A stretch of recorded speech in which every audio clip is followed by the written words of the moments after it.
Olá, gente linda! Como é que vocês estão? Hoje a gente está num cenário diferente aqui, isso é de propósito, para a gente poder conversar bem certinho, conversa de amigos mesmo. Hoje eu venho contar um pouco da minha história para vocês, que muitos não sabem, nem que eu passei por isso, mas hoje eu vou contar. Hoje eu vou contar. Certinho? Meu nome é Cristiane de Oliveira, sou casada com Samuel, sou mãe de 3 filhos, tenho 42 anos, com carinha de 20, 25, tá? Mas eu tenho 42 já, não sou tão novinha assim e já passei por vários processos na minha vida. Graças a Deus por isso, cheguei, tô viva até hoje, graças a Deus, porque se eu estou aqui é pelas misericórdias do Senhor.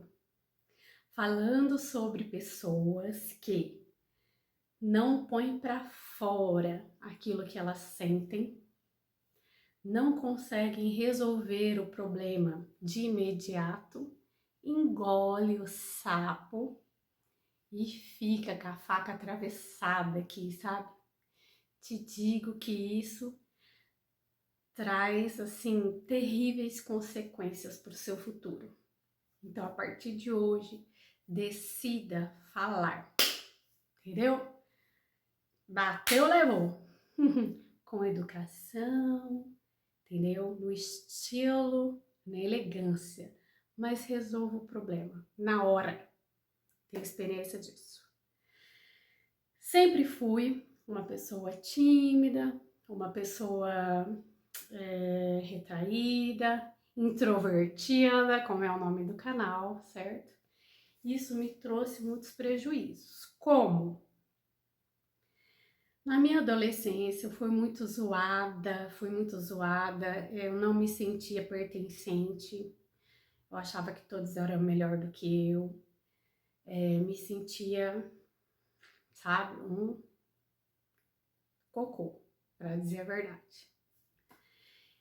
E algumas pessoas chegaram e falaram para mim que era isso mesmo, que tinha outras pessoas melhores do que eu mesmo e que eu era isso mesmo, entendeu? Cocô do cavalo do bandido.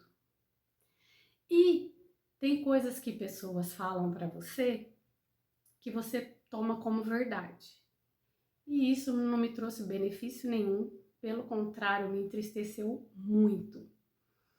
E aí teve outras várias coisas que eu ficava pensando, as pessoas faziam comigo, falavam, me zoavam, e eu engolia isso. O que aconteceu? Foi me dando uma fraqueza muito grande, sabe? E chegando num ponto que eu não consegui trabalhar. Trabalhava com os meus pais, que eles tinham comércio em São Paulo, e eu trabalhava com eles. E aí minha mãe viu que a situação estava muito difícil, nem banho eu não conseguia tomar banho sozinha. A minha mãe teve que me dar banho de tão fraca que eu estava. E eu, né, eu sou forte, eu consigo. Sei que tive que ficar internada. Fiquei internada 11 dias. Quem me viu no hospital falou que eu não ia conseguir, que eu não ia sobreviver, com razão, porque meu estado estava bem crítico mesmo. E graças ao bom Deus, eu caí nas mãos de um reumatologista. Os médicos queriam dar bolsa de sangue para eu tomar, mas não iria resolver o meu problema na época, por conta de que o problema era de dentro para fora. Eles iam colocar a bolsa de sangue, mas não ia adiantar. Então, esse médico fez vários exames lá e em um dos exames constatou que era lúpus, pelas alterações lá. Então, aí ele começou a me tratar com um medicamento apropriado, que é o cortisona e o Plaquenil. É aquele remédio que foi usado para Covid-19, a hidroquinona. Ai, eu vou colocar aqui o nome para vocês depois, o nome do remédio lá, tá?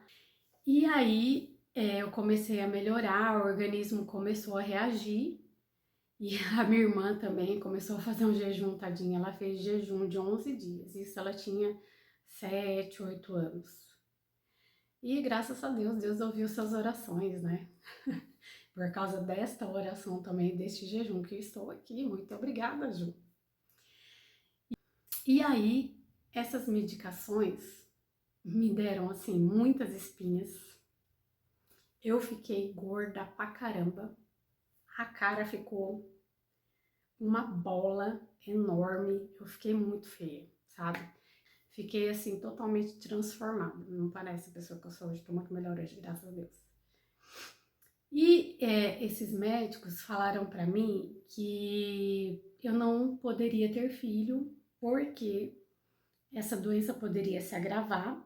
Ela já estava estabilizada, né? Então todos os reumatologistas que eu ia diziam que eu não podia engravidar porque era muito complicado. A doença poderia voltar e poderia voltar muito pior.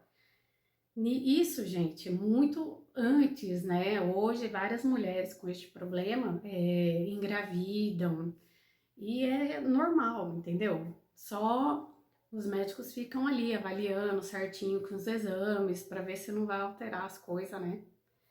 Mas é super tranquilo, mas antigamente não era assim. E então, na minha adolescência, eu ficava pensando, Senhor, será que alguém vai querer casar comigo? Será que tem uma pessoa preparada? Será que eu vou conseguir construir uma família?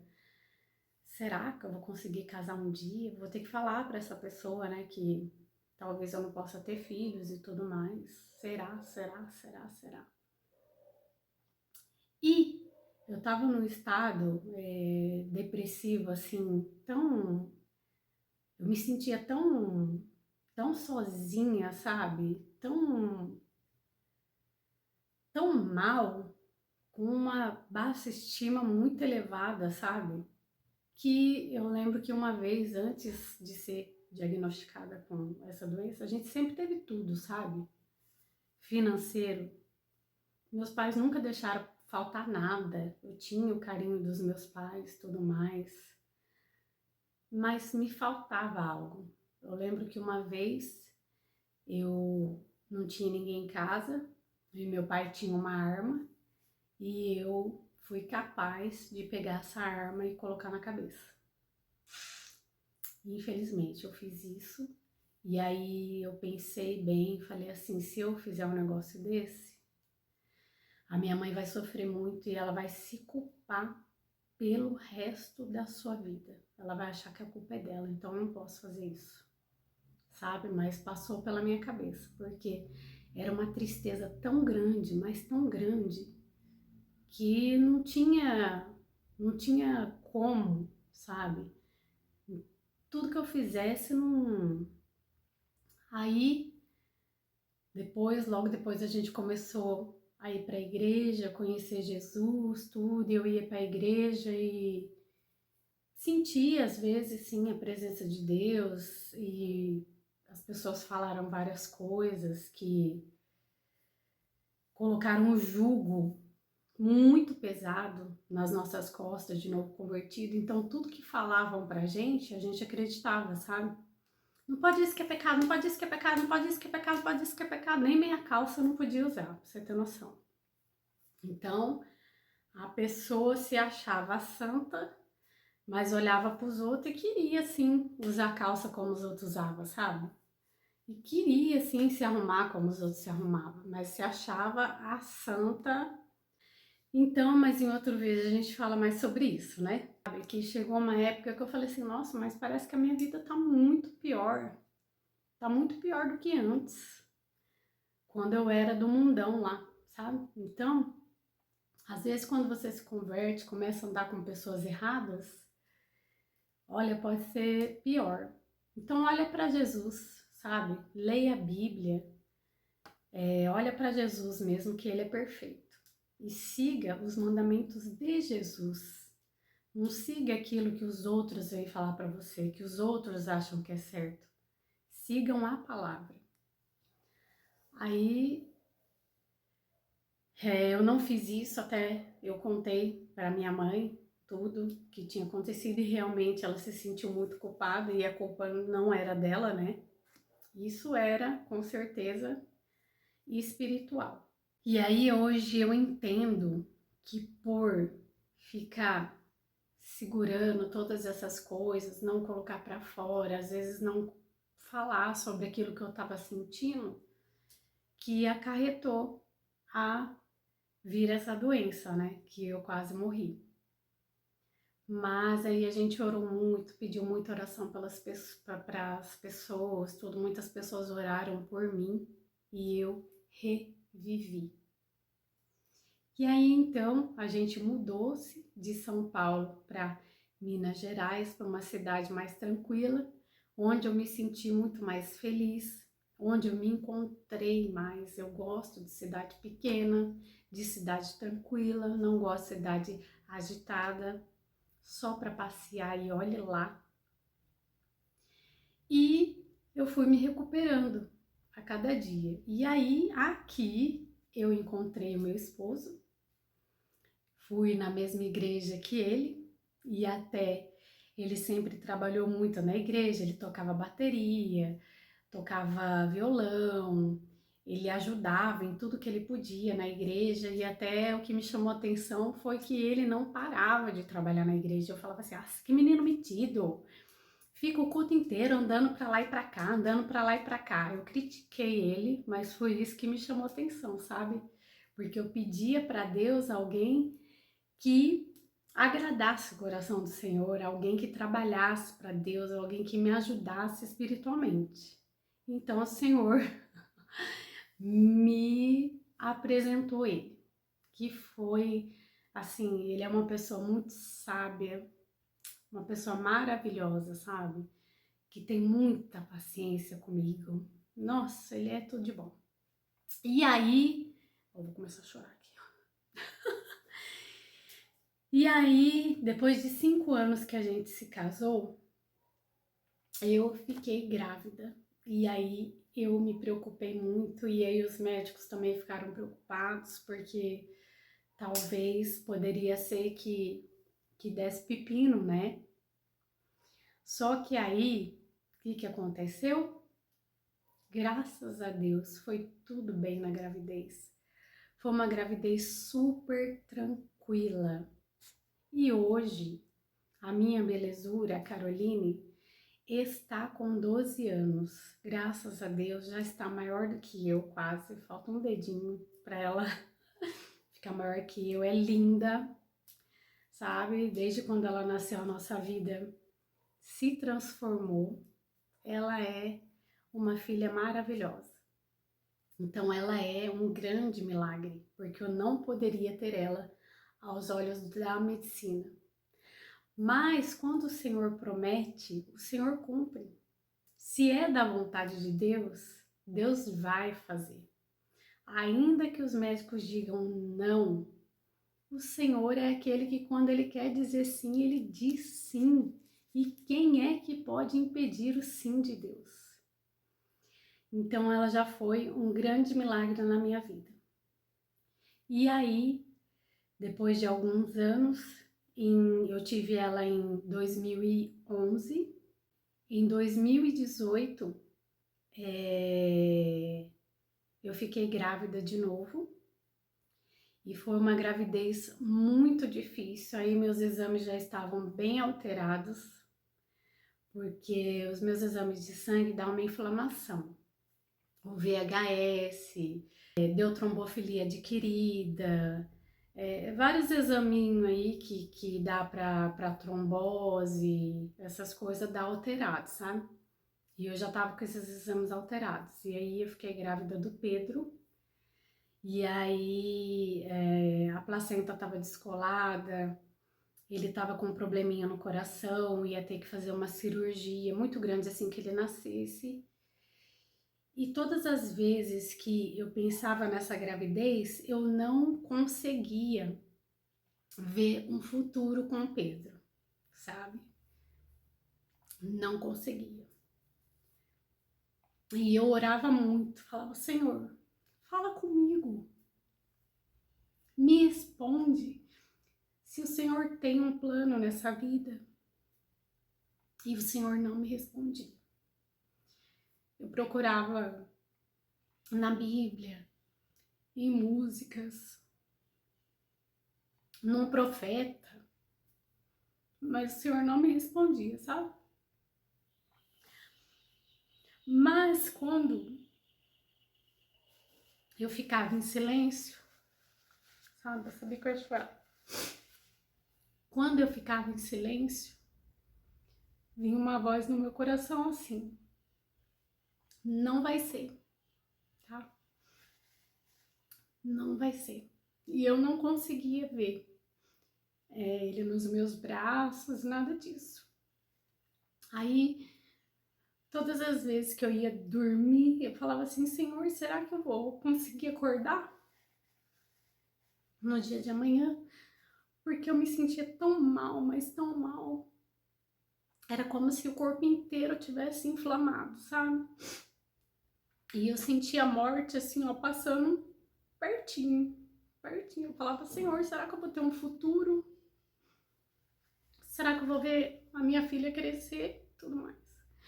Então eram muitas dúvidas, sabe, que eu tinha a esse respeito. Só que aqui, ó, em Salmo 139, versículo 13, tá escrito assim, ó: Tu criaste cada parte do meu corpo, tu me formaste na barriga da minha mãe. Eu te louvo porque deve ser temido. Tudo o que fazes é maravilhoso. E eu sei disso muito bem. Então, tipo assim, tá escrito aqui, né? Tudo que fazes é maravilhoso. Então, o ser humano que o Senhor fez é maravilhoso. E o inimigo das nossas almas sabe que é maravilhoso. Uma vida, uma alma, sabe? Então, aí eu penso que às vezes pode ser que isso é um pensamento meu. Quando você nasceu, o diabo ele é astuto. E o diabo veio para quê? Para matar, roubar e destruir. Como que ele vai roubar, sendo que você não sabe o que você tem para ele roubar? Como ele vai destruir aquilo que ele não sabe que ele tem para destruir? Então, quando você nasce, ele sabe os projetos e os planos que Deus tem na sua vida. E aí, naquilo que ele sabe que o Senhor vai te usar, é aquilo que ele toca, sabe? E usa pessoas, usa circunstâncias para te fazer acreditar na mentira dele, para te fazer acreditar na mentira que as pessoas te contam. Então, na questão do Pedro, eu peguei e orei: Senhor, se o Senhor não tiver um projeto na vida do Pedro, não deixa eu pegar ele nos braços, Senhor. Tira ele antes de eu pegar ele no braço. E aí, eu chorava, eu orava, e todas as vezes que eu ficava em silêncio, eu ouvia: não vai ser, não é para ser. E eu falava: mas Senhor, mas por que eu tô passando por isso, Senhor? Por que eu tô passando por isso, Senhor? Não tinha resposta. Mas eu sei hoje que tudo que eu passei foi uma experiência. Que hoje eu posso contar essa experiência para vocês. E quem sabe tem alguém passando por isso hoje. Então, eu cheguei ao 6º mês de gravidez. E aí a gente foi para Campinas para fazer uma ultrassom para saber como seria já a cirurgia que ele iria fazer assim que ele nascesse. Chegando lá, eu fui o caminho inteiro chorando. E chegando lá, a médica foi fazer a ultrassom e falou: olha, eu sinto muito, mas já não tem mais batimento cardíaco. E aí a gente chorou muito, né, na sala e tudo mais. E o Samuel tava comigo o tempo todo, em todos os lugares ele me acompanha, sabe? É o maridão mesmo. E aí a gente teve que fazer o enterro, porque a partir de 5 meses tem que fazer, né, o funeral.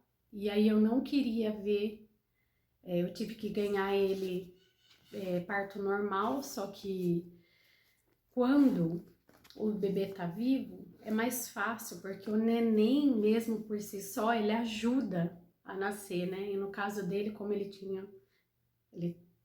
tava morto, nossa, foi assim a pior dor que eu já pude sentir na vida, entendeu? Eu tive que fazer o esforço sozinha ali e eu quase morri de novo. E eu sou suscetível à dor, assim, eu sou forte pra dor, sabe? Mas essa dor aí é dor de parto mesmo, foi terrível. E aí a gente foi fazer o funeral, tava um dia muito triste, sabe? Um dia assim, uma garoa, aí daqui a pouco começou a chover, começou a esfriar, tudo mais. Teve umas pessoas que ficaram comigo ali, que foram muito importantes, sabe? 2 casais foram muito importantes para mim naquele momento, ajudaram a gente demais. E ele tá lá, enterrado em Campinas. E aí, na hora do velório, ele perguntou pra mim, você quer ver? Você vai querer ver o neném, tal, no caixão? Eu falei assim, não, não quero ver. Só que eu tava com uma angústia tão grande, mas uma angústia tão grande no meu coração, que eu falei assim, ai, quer saber? Eu quero ver sim. E aí, tirou a tampinha do caixão branco, nunca tinha ido num funeral de bebê, foi a primeira vez, pra mim foi bem difícil. Eu tava muito angustiada a hora que ele abriu a tampa do caixãozinho e eu vi, aí é como se falasse assim, ó, aceita que dói menos. É isso aí, você precisa passar por isso. Aí, no momento que eu vi, pronto, veio aquela paz, sabe? E aí eu imagino, já pensou se eu não tivesse visto? Já pensou se eu estivesse com aquela agonia até hoje? O que que eu ia fazer? Então, graças a Deus que eu vi, sabe? Eu aceitei tudo mais, passei pela situação, fiquei sozinho o tempo todo. Amigos que eu achava que eram meus amigos passaram de largo, assim, sabe? Eu não sei se as pessoas ficaram sem graça de falar sinto muito ou alguma coisa, sabe? Medo de falar algo que iria piorar a situação. Amigos que viviam aqui dentro da minha casa, sabe? Me viram assim e viraram a cara. Isso pra mim foi muito triste também, mas tá tudo certo. Hoje eu sei como agir, né? Ou penso que sei como agir quando alguém perde um filho, né? Eu sei como é. Então, mas eu pedi a Deus, né, que o Senhor tirasse, se não fosse da vontade dele, que ele sobrevivesse, que ele tirasse antes de eu pegar nos braços. Então, o Senhor foi misericordioso comigo e seria muito difícil também ver o neném todo aberto e passar por todo o processo e ele não sobreviver, né? Então, o Senhor foi misericordioso e hoje eu entendo que ele é um bem-aventurado, né? Que nem chegou a ver a luz do dia. Foi antes, está esperando lá, está aguardando. E então, depois de algum tempo, foi em 2018, 2019, 20, 21, 22, depois de 4 anos, eu fiquei grávida de novo. Na verdade, eu já queria, né, já estava querendo engravidar, fui conversar com o meu médico e ele falou assim, olha, eu acho melhor você ser prudente e não tentar outro filho, porque você já perdeu esse, pode ser que tenha sido por todos os processos, né, que seus exames estão alterados e mais todos os problemas que ele estava na formação dele, né? Mas é tudo junto. Então, eu acho melhor você não tentar outro filho. E aí eu fui pressionada, né? O Samuel veio com uma história de querer adotar. E eu falei assim, olha, eu acho lindo quem adota, mas isso não está no meu coração de adotar. Sinto muito. E aí, a Carol não queria no começo, né? Ela ouviu essa história e deixou pra lá. Chegou um belo dia, ela falou pra mim assim, mãe, por que você não faz mesmo o que o pai tá pedindo para fazer? Vamos adotar uma criança. Eu falei assim, o quê? Como assim adotar? Eu não quero adotar uma criança. E aí foi quando a gente decidiu engravidar. E aí ficamos grávidos. E aí o médico olhou assim pra mim com uma cara, meu, você tá louca, né? Você tá louca fazer isso. E fiquei grávida e foi uma gravidez muito difícil. E toda hora eu sentia a morte ali pertinho de mim. O que eu sentia, eu não sei explicar. Um incômodo muito grande aqui dentro. Parece que o corpo estava todo inflamado. Era terrível, terrível o que eu sentia no meu corpo. E eu ia deitar e não sabia se ia acordar. E orava, e chorava, e pedia, Deus tem misericórdia. Só que nesse caso, eu já conseguia ver o Felipe nos meus braços. Eu já conseguia ver o Felipe correndo, entendeu? Sendo que no caso do Pedro eu não conseguia ver um futuro. No caso do Felipe eu já conseguia.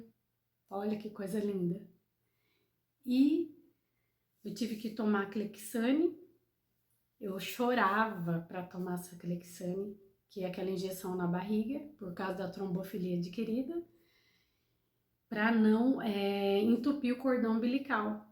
Porque essas alterações é como se pudesse entupir as veias e por isso dá trombose, nananana, AVC. Então eu tive que tomar a gravidez inteira. Foi difícil também, mas a gente passou pelo processo. E aí eu conseguia ver ele, mas sempre fazendo exames e vendo como é que tava tudo, como é que ele estava, tudo mais. E aí ele nasceu dia 2 de maio de 2021. Novinho, vai fazer 2 anos agora. E quando ele nasceu bem capenga, sabe? Eu acho que passou um pouco da hora dele nascer. E aí eu tava deitada lá e foi parto normal de novo. Os 3 foram parto normal, pra você ver, né? A força da menina, regaço. E aí, o que aconteceu? Ele nasceu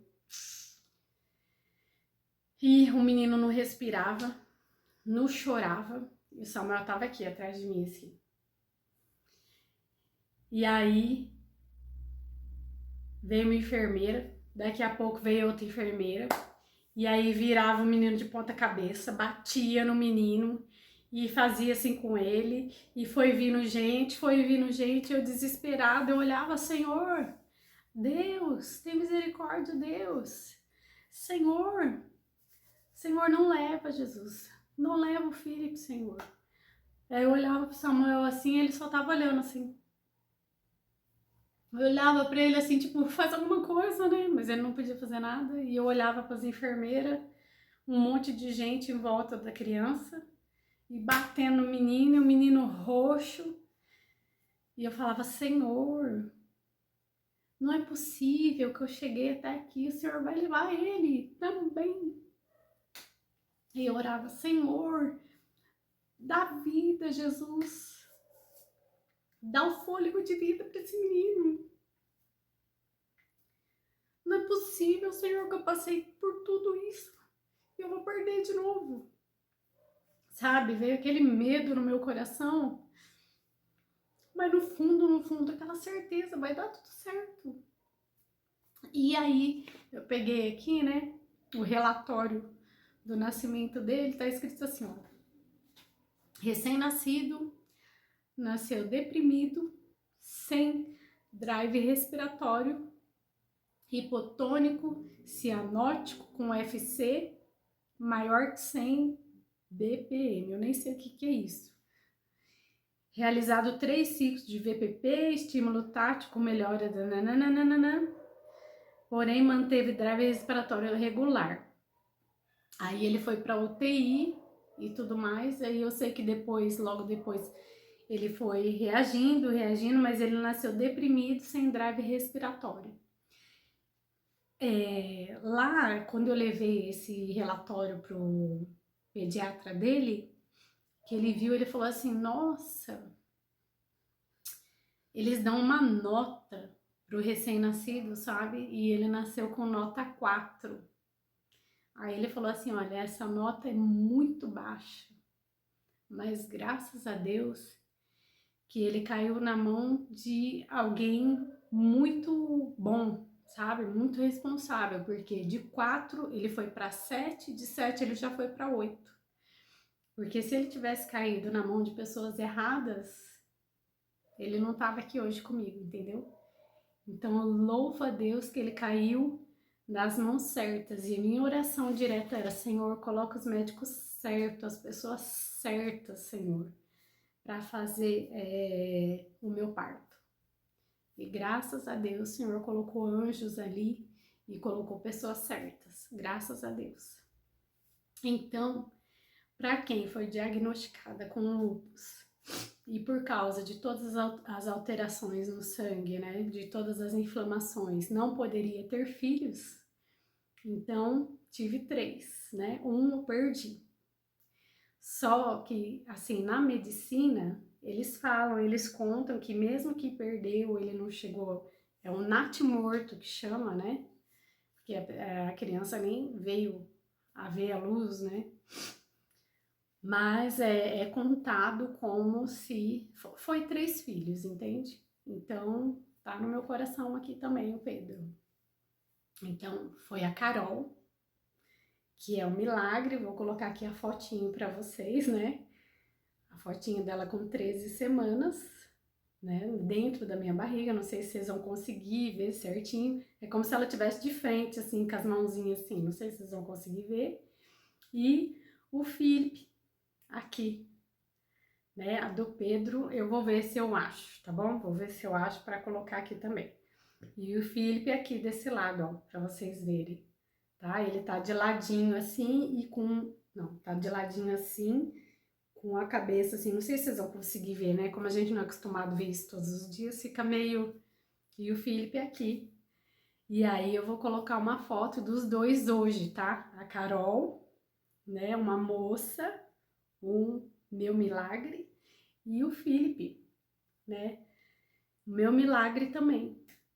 Então, quando Deus fala, quem é que pode dizer não pode ser quando Deus fala, eu quero que seja? Entendeu? Então confia, sabe? Podem te dar o diagnóstico que for. Quando é da vontade de Deus, ele faz. E os médicos entendem? Não. Entendeu? O meu médico não entende nada até hoje, sabe? Porque, tipo, eu não tenho manchas, né? O lúpus geralmente dá aquela mancha vermelha aqui. Tem os exames alterados e tudo mais, mas nós somos um milagre, sabe? Todos os dias nós somos um milagre. Aí eu tô passando por um outro processo aí de novo. No outro vídeo eu vou falar para vocês desse novo processo, essa nova experiência que tá vindo aí, tá bom? Então, ó, fica com essa palavra. Salmos 139, 13. Tu criaste cada parte do meu corpo. Tu me formaste na barriga da minha mãe. Eu te louvo porque deve ser temido. Tudo o que fazes é maravilhoso. E eu sei disso muito bem. Tu viste quando os meus ossos estavam sendo feitos. Olha que palavra maravilhosa. Quando eu estava sendo formado na barriga da minha mãe, crescendo ali em segredo, tu me viste antes de eu ter nascido. Os dias que me destes para viver foram todos escritos no teu livro, quando ainda nenhum deles existia. Antes que eu existisse, a minha história já estava escrita no livro do Senhor. independente do que te disseram, sabe? Te desmerecendo. Todas as coisas que o Senhor faz é maravilhosa. Então você é maravilhoso. Você é maravilhosa. E não deixe ninguém tirar isso de você. Não deixe ninguém te dizer ao contrário. Não acredite em mentiras do diabo, em mentiras de pessoas, sabe? Que chegam falando coisas para você que vai te chatear. Porque o Senhor te fez. E você é maravilhoso. E antes de você nascer, na barriga da sua mãe, quando você estava sendo formado, é um grande milagre. Você está vivo é um grande milagre. Então creia nisso. Pensa nessa palavra, o quanto você é precioso nas mãos do Senhor, tá bom? Então eu queria contar um pouquinho da minha história para vocês. Espero que tenha alcançado aí algum coração, que o Senhor tenha falado com você, que esse vídeo chegue aos ouvidos de pessoas que precisam ouvir essa palavra, precisam ouvir esse testemunho, tá bom? Um beijo grande, receba aí um abraço bem grandão meu, tá bom?